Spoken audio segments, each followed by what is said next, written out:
Sir I am preparing for judicial service exam and right now I am an advocate. तो sir क्या होता है कि day one तो हम फुल ऑफ एनर्जी ऑप्टिमिज्म कि हाँ हम करेंगे ये सब रहता है, लेकिन विद टाइम क्योंकि कई सारे सर्कमस्टेंसेस ऐसे होते हैं और कॉम्पिटिटिव एग्जाम जैसे अनसर्टेन रहते हैं कि आपको नहीं पता आप फुल हार्डवर्क कर रहे हो, अपना 100% भी दे रहे हो, but at the end exam कैसा आए या किस तरह का कॉम्पिटिशन हो या on the day of the exam आपका माइंडसेट कैसा हो, ये सब चीज़ें बहुत फैक्टर्स इफेक्ट करते हैं। लेकिन आपने अपना 100% दिया बट वो रिजल्ट नहीं आता, तो धीरे धीरे क्या होता है कि हमारा जो एनर्जी लेवल है, ऑप्टिमिज्म है, वो अपने आप पे जो हमारा confidence on the day one था वो धीरे धीरे लूज होने लगता है। तो वो फुल एनर्जी हर दिन हम किस तरह मेंटेन कर सकते हैं without getting affected by the surroundings, by the situation जो अराइज होती हैं। प्लस सर अभी क्या होता है कॉम्पिटिटिव एग्जाम में जो रिजर्वेशन सिस्टम है, I am not against it, but sir मैंने काफ़ी बार जो एग्ज़ाम अभी तक दिए हैं तो उसमें क्या होता है सिर्फ 2 मार्क्स, सिर्फ 1 मार्क्स, इस वजह से मैं रह जाती हूँ। तो इन सब चीज़ों से मुझे पता है चीज़ें चेंज नहीं हो सकती, we have to live in this system, but अपने आप को कैसे उस चीज़ से निकाल कर मोटिवेट करें और मूव ऑन करें। आपने अपना लॉ कंप्लीट कर लिया है? यस सर, लास्ट ईयर मैंने कंप्लीट किया था और अब मैं जुडिशियल सर्विस की एग्ज़ाम की प्रिपरेशन कर रही हूँ। और इसके आप कितने अटेम्प्ट्स दे चुके हो अभी तक? सर इसमें क्या होता है स्टेट वाइज होता है, जैसे हिंदी स्पीकिंग स्टेट में मैं दे रही हूँ तो 3 to 4 अटेम्प्ट्स दिए, बट इसमें भी 3 स्टेज है, जैसे यूपीएससी है, प्रीलिम्स, मेंस, इंटरव्यू। अब आप प्रीलिम्स में 1-2 नंबर से रह रहे हो, फिर आपका मेंस भी है, फिर इंटरव्यू है, एंड देन एज क्राइटेरिया कि अगर आपके सीनियर है कोई, जैसे आपसे एज में ज़्यादा बड़ा है और आपके इंटरव्यू में मार्क्स इवन ज़्यादा है लेकिन वो भी मतलब इक्वल है तो वो सेलेक्ट हो जाएंगे। तो ये सब चीज़ें ना एक टाइम के बाद बहुत इफेक्ट करने लग जाती है माइंड सेट पे। आपने यही क्यों चूज किया अपने लिए, कुछ और क्यों नहीं? मतलब इज इट बिकॉज कि आपकी जो फैमिली है वो इस बैकग्राउंड से है, वो सर सब मेरी लॉयर्स फैमिली हैं? में मेरे हैं एक रिलेटिव, वो जज हैं, तो उनसे मेरे को था इन्फ्लुएंस हुआ था कि ठीक है कि मुझे करना है, और मेरे को हमेशा से था कि सोसाइटी के लिए कुछ बेटरमेंट के लिए अगर हम उस सिस्टम में होंगे तो we can bring that change in a more positive way and on a big level. आपका बैकअप प्लान क्या है अगर मान लीजिए यहाँ पे आपका नहीं होता सिलेक्शन, क्योंकि आप खुद बोल रहे हैं कि इसमें राउंड्स बहुत सारे हैं और कंपटीशन बहुत ज़्यादा है, अगर इनकेस नहीं होता तो बैकअप प्लान क्या है? लॉ में ही आगे जाओगे? लॉ का ही है, जैसे एलएलएम करके लेक्चरर बन सकते हैं या कई सारे लॉ ऑफिसर गवर्नमेंट एग्जाम होते हैं, फिर वो भी कॉम्पिटिटिव है। प्रैक्टिस करने में आपका इंटरेस्ट नहीं है एज अ नहीं लॉयर? सर अभी तो फिलहाल नहीं, क्योंकि इंटर्नशिप्स के दौरान आई ऑब्जर्व कि I don't have that interest in doing practice as a girl. It's better to do a government job और don't be in this system, क्योंकि मैं फर्स्ट जनरेशन टाइप लॉयर हूँ कि मेरे पास ऐसा कोई नहीं है, तो थोड़ा सा मुझे रिस्की फैक्टर लगता है। सो इस एज पे हम फुल ऑफ एनर्जी होते हैं तो हमें है कि हम कितनी भी मेहनत कर सकते हैं, तो इट्स बेटर कि आप कॉम्पिटिटिव एग्जाम इन सब की जिसमें आपका इंटरेस्ट है आप उसकी एक बार ट्राई मारो कि ठीक है होता है तो इट्स गुड। इस प्रॉब्लम को हम पॉजिटिवली अप्रोच करने के बजाय नेगेटिवली अप्रोच करते हैं, इन द सेंस कि हम ये समझते हैं कि क्या है जो आपको वो करने से रोक रहा है। नंबर 1, आपसे बात करके जो मुझे समझ आया, एक तो ये थॉट्स कि जो सिस्टम है ये अनफेयर है आपके लिए, आपके स्टैंड पॉइंट से, ये थॉट माइंड में आता है क्योंकि कोई और है जिसके कम मार्क्स आए उसका हो गया, आपके मार्क्स उससे ज़्यादा आए फिर भी आपका नहीं हुआ। प्लस आप कह रहे हैं कुछ सीनियर्स का और जूनियर्स का भी इसमें कुछ होता है चक्करबाजी, जिसकी वजह से आपके माइंड में बार बार थॉट्स आते हैं कि जो सिस्टम है ये अनफेयर है। तो पहले तो इस बात को अच्छे से समझ लो, life is not fair, life is what it is. ये एक सिस्टम है, you are a part of this big system जो आपने खुद चूज किया है। तो the moment you are there in this system you have to understand कि सिस्टम के अपने कुछ रूल्स एंड रेगुलेशंस हैं, उसको एक्सेप्ट करना पड़ेगा पूरे तरीके से सबसे पहले तो, ताकि ये कॉन्फ्लिक्ट अंदर से मिट जाए। क्योंकि अगर ये कॉन्फ्लिक्ट रहा, अगर ये थॉट भी आया कि ये अनफेयर है, तो गड़बड़ हो गई। फॉर एग्जाम्पल, अगर एक बार को मान लेते हैं आप इस सिस्टम में नहीं हो, किसी और सिस्टम में हो, मान लो किसी प्राइवेट कंपनी में जॉब कर रहे हो, तो आपको क्या लग रहा है कि वहां पे सब कुछ बहुत अच्छा होता है? वहां पे क्या ऐसा नहीं होता है कि जो बॉस का फेवरेट होता है या फिर जो काम में हो सकता है इतना अच्छा ना हो लेकिन उसकी कम्युनिकेशन स्किल्स अच्छी हो और वो सबसे अच्छे से बना करके रखता हो, यानी कि उसका पीआर अच्छा हो, वो आगे बढ़ जाता है या बढ़ जाती है, उसका प्रमोशन हो जाता है। बाकी बेचारे जो एक्चुअल में अच्छे होते हैं काम में, वो पीछे रह जाते हैं। कैसा होता है? नहीं होता है। लाइफ की हर फील्ड में होता है। और इनफैक्ट लाइफ में सब कुछ सबके लिए फेयर कभी भी नहीं हो सकता है, क्योंकि अगर कोई ऐसा सिस्टम है जो आपके लिए फेयर कर दिया जाएगा तो सामने वाला आकर के कहेगा देखो हमारे लिए अनफेयर है। तो पहले तो ये समझो कि मैं जिस सिस्टम में एंटर कर रही हूं, पहले उस सिस्टम के सारे फंडों को समझना है और अननेसेसरी मुझे एक एक्टिविस्ट नहीं बनना है। I don't want to be a social activist. अगर वो बनना है तो बात अलग है, that has to be very clear कि I have to change this system. वो भी एक अपने आप में एक अलग रास्ता है। आप समझ रहे हो कॉन्फ्लिक्ट क्या है? एक तरफ से आप उस सिस्टम का पार्ट बनना चाहते हो, दूसरी तरफ से आपको उसी सिस्टम से प्रॉब्लम है। तो आज अगर उस सिस्टम के एक एस्पेक्ट से प्रॉब्लम है, तो कल जब आपका हो भी जाएगा तो सिस्टम के आपको और बहुत सारे एस्पेक्ट्स नजर आएंगे, तब ये भूल चुके होगे। क्योंकि हमारा माइंड कैसा होता है, जो मिल जाता है उसकी इंपॉर्टेंस जीरो हो जाती है। अभी इसकी इंपॉर्टेंस इसलिए है क्योंकि अब ये मिला नहीं है। जिस दिन ये मिल गया तो वहां पर आप देखोगे कि अच्छा, आप ही की पोस्ट पे और बहुत सारे लोग हैं और ऊपर कोई बैठे हैं, उनके हाथ में कंट्रोल है कि अब किसका प्रमोशन होगा, किसका नहीं होगा, कौन आगे जाएगा, कौन नहीं जाएगा। अब आपकी एक अलग रेस शुरू हो गई है। अभी जो रेस है वो है कि इतने सारे लोग हैं जो उसमें जाना चाहते हैं, मेरे को यहां घुसना है, फिर होगा मेरे को यहां से यहां पहुंचना है, फिर होगा यहां से यहां पहुंचना है, वहां भी बहुत कुछ अनफेयर होगा। अब क्या करोगे? तो पहले तो ये समझो कि ये फेयर और अनफेयर के चक्रों से बाहर निकलो। हाँ, आप ये कर सकते हो कि आप अपनी तरफ से किसी के साथ में कुछ अनफेयर ना करो, but once you have chosen कि मेरे को ये करना है, तो एक्सेप्ट इट कंप्लीटली। वहां के प्लस माइनस को एक्सेप्ट कर लो और उसके बारे में अननेसेसरी अपना टाइम वेस्ट करना बंद कर दो। आपको सिर्फ ये दिमाग लगाना है कि मेरे को उसको क्रैक कैसे करना है। बट हो क्यों नहीं पा रहा है? ऐसा क्या है जो आपको रोकता है? तो एक तो हमने ये डिस्कवर किया कि ये जो थॉट्स हैं, fairness and unfairness, which is part of the legal system, and that's the irony कि you are basically going to be a जज और आपको ये डिसाइड करना है कि एक फेयर जजमेंट होना चाहिए। तो आपका दिमाग ऐसे ही चलेगा हर चीज में कि फेयर है या अनफेयर है। जैसे एक डॉक्टर के लिए जो ये दुनिया है ना, वो दो पार्ट में डिवाइडेड होती है कि एक पेशेंट है और एक डॉक्टर है। ऐसी जो बिजनेसमैन होता है, एंटरप्रेन्योर होता है, उसके लिए होता है कि ये एंटरप्रेन्योर है और ये कस्टमर है। उसका दिमाग ऐसे चल रहा होता है। तो हर एक का दिमाग उसी डोमेन में चल रहा होता है। तो आप चाहे चाहो या ना चाहो, आपका दिमाग ऐसे ही चलेगा हर चीज में। आप क्या करोगे? हर चीज को जज करने की कोशिश करोगे लाइफ में, अपने आप को, औरों को, सिस्टम को, हर चीज को। बट मजे की बात क्या है, ये करने की वजह से आप वो अचीव नहीं कर पाओगे। ये भी आपको समझ आ रहा है। तो फॉर अ टाइम बीइंग, जब तक आप जज नहीं बन जाते तब तक जज नहीं करना है। तब तक क्या करना है? वो जो करना पड़ेगा उसको क्रैक करने के लिए, यानी कि अपने माइंड को इस तरीके से कंडीशन करना है, इस तरीके से प्रोग्राम करना है। जैसे ओलंपिक्स के लिए जो एथलीट्स जाते हैं, वो कैसे अपने आप को तैयार करते हैं। लाखों करोड़ों लोगों में से किसी एक को वो अपॉर्चुनिटी मिलती है, उसमें से भी किसी एक को मेडल मिलता है, तो कैसे वो वहां तक पहुंचते हैं? इसका मतलब उनके दिमाग में और कुछ आने की गुंजाइश ही नहीं होती है। वो दो स्टेट्स में जीते हैं, अनलाइक एवरीवन एल्स जो कि तीसरी स्टेट में जीते हैं। एक होता है स्टेट ऑफ डूइंग समथिंग। अभी आपके लिए उसकी डेफिनेशन ये है कि अभी उस एंट्रेंस को क्रैक करने के लिए जो भी करना पड़ेगा, if you are doing that, और measuring and monitoring is a part of that, तो उसको उससे अलग मत समझो। यानी कुछ आपने किया तो आपने मेजर किया कि मैंने गोल बनाया था 1 घंटे का, लेकिन वो 2 घंटे में अचीव हुआ, तो अगली बार अपना गोल रियलिस्टिकली बनाओ। ये नहीं कि गोल नहीं बनाओ। हो सकता है आपने गोल ही गलत बना लिया। जैसे गोल तो कुछ भी बना सकते हैं ना, दिन में मेरे को 26 घंटे पढ़ना है, बट 26 घंटे है ही नहीं, तो गोल ठीक से बनाना पड़ेगा। तो this measuring of the outcome और looking at the outcome is also a part of the job और the work that needs to be done. तो ये आ गया डूइंग। एक होता है non doing, the state of non doing, जब हम कुछ नहीं कर रहे होते हैं। वो स्टेट कैसी होती है?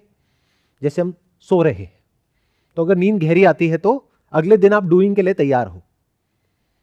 तो डूइंग और नॉन डूइंग दोनों जरूरी है, यानी कुछ करना और नहीं करना दोनों इंपॉर्टेंट है। दोनों में से एक भी काम आप ढंग से नहीं करोगे तो आप उस गोल को अचीव नहीं कर पाओगे। यहां तक क्लियर है? बट अब मजे की बात यह है कि 99.99% लोग जीते कहां हैं? वो डूइंग या नॉन डूइंग में नहीं जीते हैं, वो इन दोनों के बीच में फंसे पड़े हैं। ना वो कुछ कर रहे हैं, ना वो कुछ नहीं कर रहे हैं। यानी क्या? बैठ करके सोच रहे हैं। क्या सोचना करना होता है? क्या सोचना नहीं करना होता है? करना मतलब थकना, नहीं करना मतलब थक गए तो रेस्ट करना। बट ना तो you are in a state of rest, ना तो योर माइंड इज पीसफुल, ना आप कुछ कर रहे हो। अब जब मैं कर रहे हो की बात कर रहा हूं, मैं सिर्फ फिजिकली की बात नहीं कर रहा हूं, मेंटली की भी बात कर रहा हूं।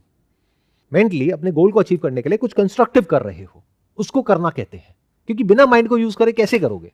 और सिर्फ फिजिकल वर्क करने से क्या होता है? वो तो हार्ड वर्क है, उससे क्या अचीव होता है लाइफ में? कुछ भी नहीं। तो जब बॉडी और माइंड एक टास्क पे लगा होता है, उसको करना कहते हैं। जब बॉडी और माइंड किसी भी टास्क पे नहीं लगा होता है, यानी the state of surrender, the state of deep sleep, deep relaxation is the state of non doing. तो अब आपको ये समझना है लाइफ में कि कैसे you need to design your life in such a way जिससे कि जब आप जो कर रहे हो पूरी तरह से कर रहे हो, पूरी तरह से उसमें इन्वॉल्व हो गए हो, और जब वहां से बाहर निकल गए हो तो पूरी तरह से फ्री हो गए हो। वो तभी हो सकता है जब आप पूरी तरह से इन्वॉल्व हो। जैसे मान लो कि आप कोई गेम खेल रहे हो, वहां पे पूरी तरह से इन्वॉल्व हो और थक गए हो, तो जब थक जाओगे तो उसके बाद का जो रिलैक्सेशन होगा वो भी कंप्लीट होगा, जो खेल है वो भी कंप्लीट है। लेकिन अगर आप खेल नहीं रहे हो, आधे अधूरे मन से खेल रहे हो, यानी खेलते वक्त सोच किसी और चीज के बारे में रहे हो, तो खेलने के बाद में रिलैक्सेशन भी नहीं होगा, क्योंकि आप थकोगे ही नहीं। उस वक्त भी आपके माइंड में कुछ उल्टा सीधा घूम रहा होगा। अब इसके लिए यू नीड टू हैव, ये जो मेरी बातें आप सुन रहे हो, you need to have basic level of critical thinking skills, जो हमारा जो एजुकेशन सिस्टम है उसमें डेवलप करने पे फोकस नहीं किया जाता है। वहां पे रटने पे फोकस किया जाता है। आपको बताया जाता है what is right, what is wrong, not how to think but what to think and what not to think. कि जो किताब में लिखा है ये सोचो, इसके बाहर मत सोचो।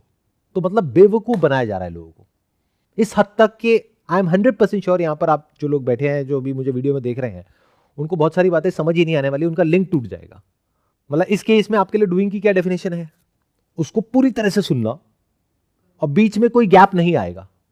मेरे लिए डूइंग का क्या मतलब है कि अगर मैं बोल रहा हूं तो पहले से कुछ भी प्लान नहीं है, इट्स ऑल स्पॉन्टेनियस। तो मुझे एक एक करके देखते चले जाना है, स्टेप बाय स्टेप आगे बढ़ते चले जाना है, और ये जो प्रॉब्लम है इसको जड़ से सॉल्व करना है। लेकिन बीच में अगर कहीं भी मेरा लिंक टूट गया तो वो काम नहीं हो पाएगा जो हम करना चाहते हैं, यानी इस प्रॉब्लम का सॉल्यूशन निकालना चाहते हैं। आपका लिंक टूट गया तो आपका यहां पे आना बेकार हो गया, या वीडियो को देखना बेकार हो गया। जैसे अगर मेरी वीडियो होती है मान लो 1 घंटे की, तो उसमें से लोग कितना देखते हैं, हार्डली 20%, मतलब 60 मिनट में से 12 मिनट। बाकी लोग क्या करते हैं, this is average time duration. मतलब लोग आते हैं, वीडियो देखते हैं 2-3 मिनट की और फटाफट से कंक्लूजन ड्रॉ करते हैं, तब तक तो सेशन शुरू ही नहीं हुआ है। बट इतना पेशेंस नहीं है, उन्हें तो 30 सेकंड में सब कुछ चाहिए। तो they don't know how to do something, they know how to do something passively, यानी आराम से बैठ जाओ राजा बाबू की तरह, और इंस्टाग्राम पे एक के बाद एक रील आ रही है, उसमें भी स्वाइप कौन करेगा, उसमें भी आलस आता है, अपने आप ही अगली आ जाए ना, एल्गोरिथम दिखाएगा ना आपको। तो या एक वेब सीरीज शुरू कर दी, अब अपने आप एक के बाद एक देखते चले जाओ। तो पैसिवली कुछ भी कंज्यूम करना है तो यूर ओके, बट एक्टिवली कुछ करना है, फिर चाहे अपने करियर में कुछ करना हो, that could be related to entrance examination या जॉब, या अपनी कोई स्किल डेवलप करनी हो, या बिजनेस में कुछ करना हो, जिसके लिए you need to have a great deal of critical thinking. Unless and until you are a fool, तब कोई दिक्कत नहीं है, उनके लिए बड़ा सही है लाइफ में कुछ भी करना। यानी जिनके अंदर ये concept of right and wrong ही नहीं है, उनके माइंड में कोई थॉट ही नहीं आ रहा है, उनको है हाँ ठीक है ये करना है, ये करना है, तो वो तो बेवकूफ लोग ही हो गए ना। सुपरफिशियली देखा जाए तो आप कह सकते हो हाँ उसकी ये रैंक आ गई है, वो ये क्लियर कर गया है, वो क्लियर कर गया है, बट उनसे बात करोगे तो you can't sit with such people. उनसे आप किसी भी टॉपिक के बारे में बात करोगे तो उनको समझ नहीं आ रहा है, बस अंदर फीड कर दिया है और वो जा करके उसको इंप्लीमेंट कर दिया बेस्ड अपॉन किसी और ने उनको बताया। मान लो कोचिंग में बताया कि ये करना है, बस उतना ही किया और खत्म, कोई क्वेश्चनिंग नहीं, कुछ नहीं। तो आई एम सेइंग कि अगर ये आपको करना है तो you have to get into the state of doing what needs to be done without getting distracted by this third mental state, जहां पर कि ना आप कुछ कर रहे हो ना नहीं कर रहे हो। हाँ, non doing is not a distraction, it's like getting ready for next day. जितना अच्छे से आप रिलैक्स करोगे, बशर्ते कि वो रिलैक्सेशन कंप्लीट है, उतना ही अच्छे से आप तैयार हो पाओगे आगे कुछ करने के लिए। देखो जब एक बिल्डिंग को बनाना होता है ना, तो उसमें सबसे इंपॉर्टेंट स्टेज कौन सी होती है? बेस नहीं, blueprint. Because if you don't have the blueprint और आप एकदम से बिल्डिंग बनाना शुरू कर दोगे तो कुछ भी बन जाएगा वहां पर। ऐसे ही हम अपनी लाइफ को बनाते हैं। तो आपको क्या चाहिए? सबसे पहले एक ब्लूप्रिंट चाहिए कि एग्जैक्टली इस गोल को अगर मुझे अचीव करना है अगले 2 साल में, तो मुझे अगले 2 साल तक क्या करना पड़ेगा। अब वहां पे रीइंफोर्समेंट चाहिए, उसके साथ में कोई फीलिंग को या इमोशन को जोड़ना पड़ेगा जो बहुत स्ट्रांग हो। मतलब 24 घंटे माइंड में वो इतना ज्यादा स्ट्रांग हो जाना चाहिए वो थॉट कि और किसी थॉट के लिए कोई जगह ही ना हो, उसको रीइंफोर्स करना होगा। हम कभी ऐसा करते हैं क्या? नहीं। हम क्या अपने आप को तैयार करते हैं उस तैयारी के लिए जिसको मेंटेनेंस बोलते हैं? Do we prepare ourselves? It's like constructing a building without psychologically preparing ourselves for that battle. लड़ाई के लिए हम तैयार नहीं है, बट लड़ाई में उतर गए हैं।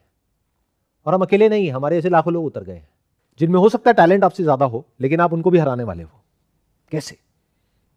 जो हो सकता है आपसे ज्यादा टाइम लगा रहे हैं, उनको भी आप हराने वाले हो। कैसे? It's a big question to ask. कैसे होगा? अपने आप हो जाएगा।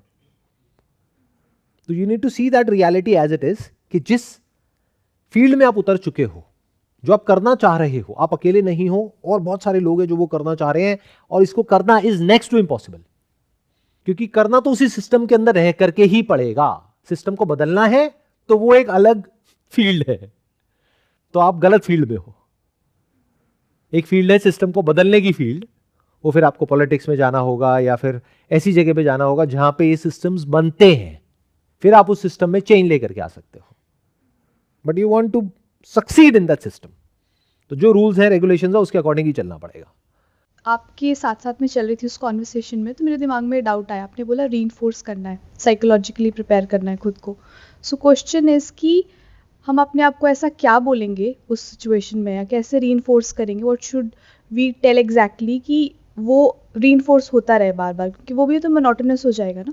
जब आप एक ही चीज़ अपने आप को बार बार रिपीट करोगे तो 100% एग्रीड कि जब आप, क्योंकि आप रीप्रोग्राम कर रहे हो अपने आप को उस टाइम बोलते समय, तो अगर आप रीप्रोग्राम नहीं करोगे तो वो लिंक टूट जाएगा। कभी आप ब्रेक कर दोगे, आप लेजी हो जाओ कुछ भी, और छूट जाएगी चीज़। तो अपने आप को ऐसा क्या बोलोगे उस टाइम पे, या क्या रीइंफोर्समेंट करने के भी कुछ प्रोसीजर होता है, या किस तरह से आप कर सकते हो उसको? That's the thing. पहले तो ये समझो, कोई भी प्रॉब्लम हो, कैसी भी प्रॉब्लम हो, उसका एक सॉल्यूशन नहीं होता, उसके मल्टीपल सॉल्यूशंस होते हैं। तो इस सारी एक्सरसाइज को शुरू करने से पहले एक खुला दिमाग चाहिए, जिसके सेंटर पॉइंट में क्या होना चाहिए? Everything is possible. पॉसिबल तो सब कुछ है, बशर्ते कि हम उसको क्रैक कर पाए। तो आपका जो क्वेश्चन था कि उसको रीइंफोर्स करने के लिए हम क्या कर सकते हैं? 1000 चीजें कर सकते हैं। बैठ करके सोचो, मतलब दिन में बार बार जहां भी आप जा रहे हो, वहीं पर आपको वो नजर आ रहा है। बार बार जो गाना सुन रहे हो, उससे वो रिकॉल हो रहा है। जो सक्सेस स्टोरीज हैं उस फील्ड में, उनको पढ़ रहे हो, उनसे मिलने की कोशिश कर रहे हो। It's not a waste of time, बहुत कुछ सीखने को मिलेगा। उनके कांटेक्ट में आने की कोशिश कर रहे हो किसी तरीके से। ईमेल करने में क्या जाता है? कर दो email that I want to meet you. Maximum क्या होगा? आपको रिस्पांस नहीं आएगा तो क्या हो गया? ईमेल करना तो आ गया। एक और क्या तरीका हो सकता है? ऐसा एक सर्कल बने जहां पे आपसे बेटर लोग हो। अगर ऐसे लोगों के साथ में हो जो आपसे भी नकली हैं, तो क्या होगा? कुछ करने भी लगोगे तब भी वो आकर के पीछे से खींच देंगे आपको। तो ऐसे दोस्तों को छोड़ो। अब आप कहोगे नहीं सर, ये तो हमारे बचपन के दोस्त हैं, उनको कैसे छोड़े? अरे तो मत छोड़ो, दोस्ती अपनी जगह पर है। टाइम स्पेंड मत करो उनके साथ, अपना टाइम स्पेंड करो ऐसे लोगों के साथ में, चाहे ऑनलाइन चाहे ऑफलाइन, जो अपनी लाइफ में कुछ करना चाहते हैं, कुछ कर रहे हैं उस फील्ड से रिलेटेड, जिस फील्ड में आप हो। आजकल तो ये जो लॉयर्स हैं या जो जजेस हैं, उनके जो रिकॉर्डिंग्स हैं वो भी यूट्यूब पर है। तो जो भी आपके आइडल हैं, जैसा आप बनना चाहते हो, उनकी रिकॉर्डिंग्स देखना शुरू कर दो। देखो वो किस तरीके से एक केस को देखते हैं, समझते हैं, फिर समझ करके फिर एक डिसीजन देते हैं। Maybe I am wrong, but maybe आप ऐसा बनना चाहते हो। तो अगर ऐसा बनना चाहते हो तो ऐसे लोगों की वीडियोस जब आप देखोगे तो क्या अंदर से एक डिजायर पैदा नहीं होगा कि मुझे भी ऐसा बनना है? तो क्या रीइंफोर्समेंट नहीं है? अब आप कहोगे इसका उससे क्या कनेक्शन है जो मेरे को वो एंट्रेंस क्रैक करता है? अरे बहुत बड़ा कनेक्शन है। आप अपने माइंड को इस तरीके से प्रोग्राम कर रहे हो कि वहां पर अब और किसी थॉट के लिए कोई जगह ही नहीं बच रही है, और जितने थॉट्स हैं वो आने कम होते चले जा रहे हैं, बंद होते चले जा रहे हैं। इन अदर वर्ड्स, अगर आप थॉट को यूज कर रहे हो अपने काम को और अच्छे से करने के लिए, अपनी लाइफ को बेटर बनाने के लिए, जो भी आप काम कर रहे हो उसको और बेटर तरीके से करने के लिए, अपने आप को एक ऐसा इंसान बनाने के लिए जो सिर्फ एक प्रॉब्लम का नहीं, लाइफ की किसी भी प्रॉब्लम का सोल्यूशन निकाल सके, तो थॉट अच्छा है। जो भी लाइफ में आपको ग्रो करने में मदद कर रहा है, वो thinking is part of doing, it's not useless. पर जो भी आपको वो करने में हेल्प नहीं कर रहा है, यानी कि और नीचे गिरा रहा है, और या फिर उससे कनेक्टेड ही नहीं है दूर दूर तक, करना कुछ और चाहते हो, सोच कुछ और रहे हो, that is a sign of foolishness. मजे की बात यह है कि जो पूरी दुनिया है ये यही चाहती है, ये जो सोशल मीडिया है ये क्या चाहता है कि आप अपने गोल पे फोकस करो। वो तो उसको आपको ट्रेन करना पड़ेगा by watching these kind of videos and skipping all other videos, तब जाकर के वो ट्रेन होगा एल्गो और वो आपको वैसी वीडियोस दिखाएगा। नहीं तो वो सोशल मीडिया आपको ऐसा बना देगा एक ज़ॉम्बी के जैसा कि बस पड़े रहो और आपको कुछ पता भी ना हो, यानी पूरी तरह से आपकी लाइफ का कंट्रोल किसी और के हाथ में, एक रिमोट कंट्रोल की तरह। ये ऐड देखो, चलो इस पे क्लिक करो, चलो यहां पे जाओ, ये खरीदो, खरीदा, एडवर्टाइजर को पैसा मिला, उस कंपनी को पैसा मिला, अगली ऐड देखो, चलो वहां जाओ, उधर से इन्फ्लुएंसर्स आ गए। तो पूरी जो दुनिया है वो आपको इस डायरेक्शन में भगा रही है, आपका गोल इधर है। गोल की तरफ कौन भगा रहा है? Accept under exceptional circumstances. In other words कि आप किसी कोचिंग में हो और वहां पे उस कोचिंग वाले को ये लगता है कि आप कर लोगे, वो भी उसको अगर लगता है तो आपको उठा करके एक ऐसे बैच में डाला जाएगा जहां पे आपको एक स्पेशल ट्रीटमेंट मिलेगा, जिसकी वजह से आपके होने की पॉसिबिलिटी बढ़ जाएगी। बट अगर उस कोचिंग वाले को नहीं लगता है, based upon their own biases, their own preferences, तब तो उठा करके आपको ऐसी जगह पे डाल दिया जाएगा कि खेल खत्म। टीचर भी उन्हीं बच्चों पे ज्यादा ध्यान देते हैं जो उनको लगता है कि यहां पे ध्यान दे करके उनको कुछ फायदा होने वाला है। तो ये सीखना कि how to become likeable by your teachers, is it not part of cracking this entrance examination? तो ये सब सीखना पड़ेगा लाइफ में आगे बढ़ने के लिए। जो भी आप आगे लाइफ में करना चाहते हो, उसमें कुछ लोग हैं जिनके हाथ में आपकी सक्सेस की चाबी है। उन लोगों को इन्फ्लुएंस करना भी तो आना चाहिए ना। उसको आप सेलिंग स्किल्स कहो, कम्युनिकेशन स्किल्स कहो, मार्केटिंग स्किल्स कहो, प्रेजेंटेशन स्किल्स कहो, ये भी तो सीखना पड़ेगा ना। ये कभी सीखा क्या? क्यों? क्योंकि मुझे तो लॉयर बनना है, तो उसमें सेलिंग स्किल्स का क्या काम है? मुझे सेल्समैन थोड़ी ना बनना है। अलग अलग करके देखते हैं हम चीजों को, हम कनेक्ट नहीं कर पा रहे। This is all part of creating that system. क्योंकि अब क्या हो रहा है, अगर आप ध्यान से देखोगे, मैं जो डेफिनेशन है वर्क की, आपकी जो डेफिनेशन है वर्क की, उसको ब्रॉडन करता चला जा रहा हूं। उसमें कुछ ऐसी चीजें इंक्लूड कर रहा हूं जो बहुत इंटरेस्टिंग है, जिसको आप सीखोगे और इमीडिएटली अप्लाई करोगे और आपको रिजल्ट मिलेगा। रिजल्ट अच्छा आया या बुरा आया, तो इमीडिएट आपको मोटिवेशन मिला, जिसकी वजह से इमीडिएट आपको किक मिलेगी दोबारा से उसको इंप्लीमेंट करने की या नेक्स्ट स्टेप पे जाने की। तो अब आपको कोई एक काम नहीं करना है उसको क्रैक करने के लिए, आपको 10 काम करने हैं। मतलब कि मैं पूरी तरह से तैयार हूं इस एग्जामिनेशन के लिए। अब होता ही नहीं होता है, दैट्स ओके।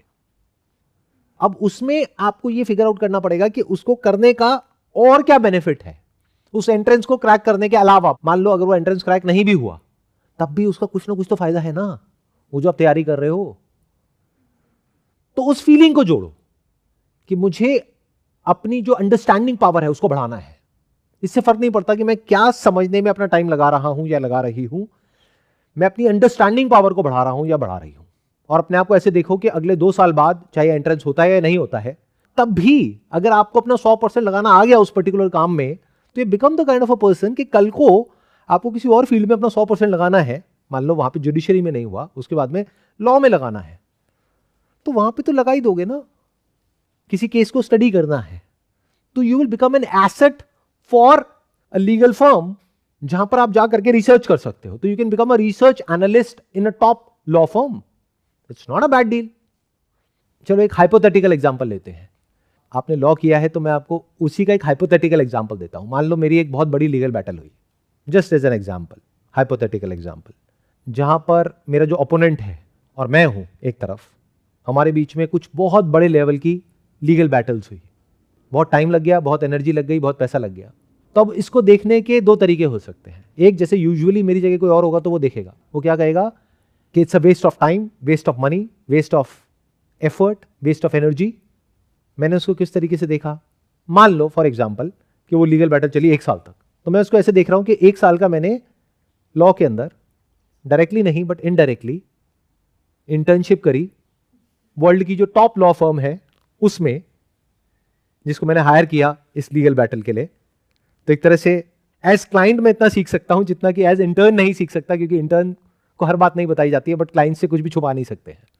तो एक साल में मैंने एक तरीके से काइंड ऑफ एक एडवांस्ड मास्टर्स कर लिया प्रैक्टिकली कि एक लीगल बैटल को बहुत बड़े लेवल पे कैसे लड़ा जाता है, अपने आप को डिफेंड कैसे किया जाता है और अटैक कैसे किया जाता है।